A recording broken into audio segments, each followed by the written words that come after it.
मराठी, तुमचा विश्वास आमची ताकद।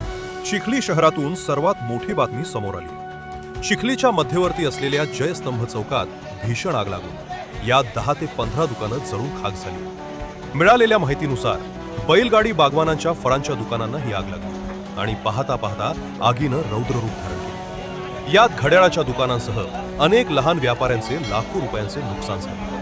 विशेष म्हणजे घटनास्थळापासून अवघ्या 200 मीटरवर पेट्रोल पंप होता। मात्र अग्निशमन दलाच्या तत्परतेमुळे मोठा अनर्थ टळला। सुदैवानं या आगीत कोणतीही जीवितहानी झालेली नाही, पण आगीत जळालेल्या दुकानदार व्यापाऱ्यांचे कंबरडे मोडले. ब्युरो रिपोर्ट, लोकप्रिय मराठी न्यूज, चिखली।